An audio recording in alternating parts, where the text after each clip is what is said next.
ಶಿವಗೋಪಾಲಯ್ಯ ಶಾಸಕರು ನಮ್ಮ ಜೊತೆ ಮಾತನಾಡ್ತಾರೆ. ಸರ್ ನಮಸ್ತೆ, ನನ್ನ ಧ್ವನಿ ಕೇಳಿಸ್ತಾ ಇದೆಯಾ?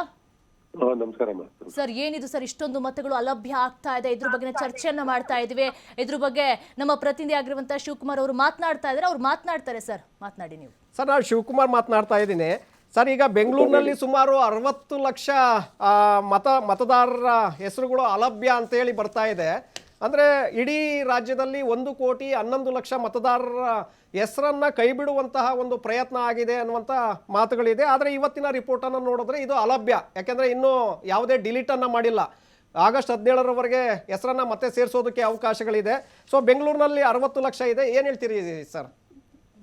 ಸರ್, ಈಗ ಚುನಾವಣೆ ಬೆಂಗಳೂರಿನ 28 ಕ್ಷೇತ್ರದಲ್ಲಿ ಆನೇಕಲ್ಲು ಒಂದು ಪಾಠ ಹೊರತುಪಡಿಸಿ ಯಾವತ್ತೂ ಹಳ್ಳಿಗಳಿರೋ ಕಡೆ ಬಿಟ್ಟು ಉಳಿದಿದ್ದ ಕಡೆ ಬೆಂಗಳೂರಲ್ಲಿ 52, 53, 54, 55% ಮೇಲೆ ಕಳೆದ 4 ಚುನಾವಣೆಗಳಲ್ಲೂ ಆಗಿಲ್ಲ. ಅದು 13 ಇರ್ಬೋದು, 18 ಇರ್ಬೋದು, 14 ಲೋಕಸಭಾ ಚುನಾವಣೆ ಇರ್ಬೋದು, ವಿಧಾನಸಭೆ ಚುನಾವಣೆಗಳಿರ್ಬೋದು.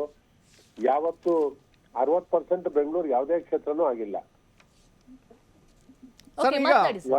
ಹೊರಗಡೆಯಿಂದ ಬಂದಿರ್ತಕ್ಕಂಥ ಮತದಾರರು ಅವರ ಜೀವನೋಪಯೋಗಕ್ಕೋಸ್ಕರ ಬಂದಿದ್ದಾರೆ.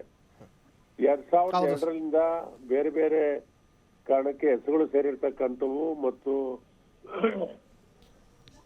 ಮರಣ ಹೊಂದಿರ್ತಕ್ಕಂಥವ್ರು. ನಾನು ನನ್ನ ಕ್ಷೇತ್ರದಲ್ಲಿ ಮನೆ ಭೇಟಿ ಕೊಟ್ಟು ಇದು 2023 ಚುನಾವಣಾ ಸಂದರ್ಭದಲ್ಲಿ ಮಾಡ್ತಿದ್ದೀನಿ. ಇದನ್ನ ಯಾವತ್ತು 56% ಆಗಿಲ್ಲ. ವೋಟಿಂಗ್ ಪ್ರಮಾಣ 56% ಆಗಿಲ್ಲ. ಆಮೇಲೆ ಕೆಲವು ಗ್ರಾಮೀಣ ಪ್ರದೇಶದ ಬಂದಿರ್ತಕ್ಕಂಥ ಮತದಾರರು ಬೆಂಗಳೂರಿನಲ್ಲಿ ಉಳಿಸ್ಕೊಂಡಿದ್ದಾರೆ, ಅವರ ಊರಲ್ಲಿ ಉಳಿಸ್ಕೊಂಡಿದ್ದಾರೆ.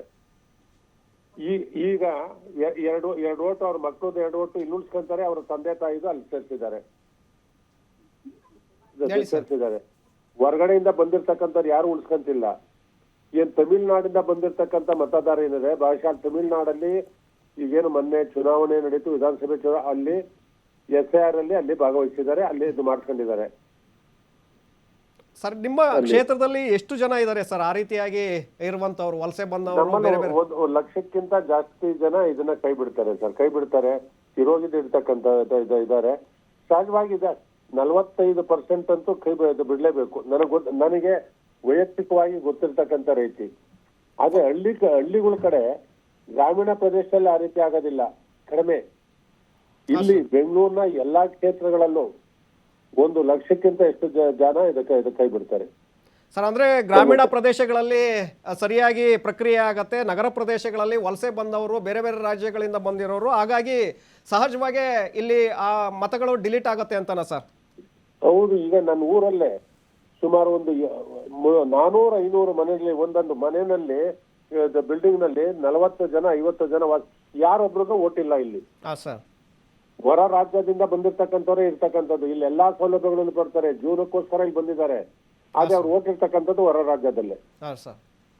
ಅಂದ್ರೆ 2 ಕಡೆಗಳಲ್ಲಿ ಓಟ್ ಇರುತ್ತೆ ಅಂತ ಹಿಂದೆ ಇತ್ತು, ಆದ್ರೆ ಈಗಿಲ್ಲ. ಅವರೆಲ್ಲ ಉಳಿಸ್ಕೊಂತಕ್ಕಂಥದ್ದು ಯಾವ ರಾಜ್ಯದಿಂದ ಬಂದಿದ್ರು, ಆಮೇಲೆ ಯಾವ ಜಿಲ್ಲೆಯಿಂದ ಬಂದಿದ್ರು ಅಲ್ಲೇ ಉಳಿಸ್ಕೊಳ್ಳೋದಕ್ಕೆ ಪ್ರಯತ್ನ ಪಟ್ಟು ಅಲ್ಲೇ ಉಳಿಸ್ಕೊಂಡಿದ್ದಾರೆ ಸರ್. ಅಂದ್ರೆ ಆಯೋಗ ಬಹಳ ವಸ್ತುನಿಷ್ಠವಾಗಿ, ಸ್ಪಷ್ಟತೆಯಿಂದ, ಪಾರದರ್ಶಕವಾಗಿ ಈ ಪ್ರಕ್ರಿಯೆಯನ್ನ ಮಾಡ್ತಾ ಇದೆ ಅಂತ ಹೇಳ್ತೀರಾ ಸರ್? ಹೌದೌದು, ಮಾಡ್ತಾ ಇದೆ. ಜೊತೆಗೆ ಎಲ್ರಿಗೂ ನೋಟಿಸ್ ಬರುತ್ತೆ. ಈಗ ಉದಾಹರಣೆಗೆ ನನ್ನ ಕ್ಷೇತ್ರ ಒಂದು ಭಾಗ ಉತ್ತರಹಳ್ಳಿ, ಒಂದು ಭಾಗ ಯಲಹಂಕ, ಒಂದು ಭಾಗ ರಾಜನಗರ ಸೇರಿ ಮಹಾಲಕ್ಷ್ಮಿ ಲೇಔಟ್ ಆಗಿದೆ. ಮಹಾಲಕ್ಷ್ಮಿ ಲೇಔಟ್ ಆಗಿದೆ. ಆದ್ರೆ 2002 ಯಲಹಂಕ ಅದು ಸಿಕ್ಕಿಲ್ಲ. ಫಾರಂ ಫಿಲ್ಅಪ್ ಮಾಡಿಕೊಟ್ಟಿದ್ದಾರೆ, ಅಕ್ಸೆಪ್ಟ್ ಮಾಡಿದ್ರೆ ಈಗ ಡಾಕ್ಯುಮೆಂಟ್ ಹಾಕ್ಬೇಕು. ಆಮೇಲೆ ಫಾರಂ ಫಿಲ್ಅಪ್ ಮಾಡ್ತಕ್ಕಂಥ ಸಂದರ್ಭದಲ್ಲಿ ಹಿಂದೆ 2002ನಲ್ಲಿ ಉದಾಹರಣೆ ನನ್ನ ಕೆ ಗೋಪಾಲಯ್ಯ ಅಂತಕ್ಕಂಥದ್ದು GOPALAIAH ಅಂತ ಗೋಪಾಲಯ್ಯ, YY ಅಂತ ಅಂದ್ಬಿಟ್ಟು ಏನಾದ್ರೂ ಆಕಸ್ಮಿಕವಾಗಿ ಫಿಲ್ಅಪ್ ಮಾಡಿ ಹಾಕಿದ್ರೆ ಅಂಥವನು ಪ್ರತಿ ಕ್ಷೇತ್ರದಲ್ಲಿ 25,000, 30,000 ಆ ತರ ನೋಟಿಸ್ ಬರ್ತಕ್ಕಂಥದ್ದು ಆಯ್ತದೆ. Thank you sir, TV5 news ಜೊತೆ ಮಾತನಾಡಿದ್ದಕ್ಕೆ ಥ್ಯಾಂಕ್ ಯು.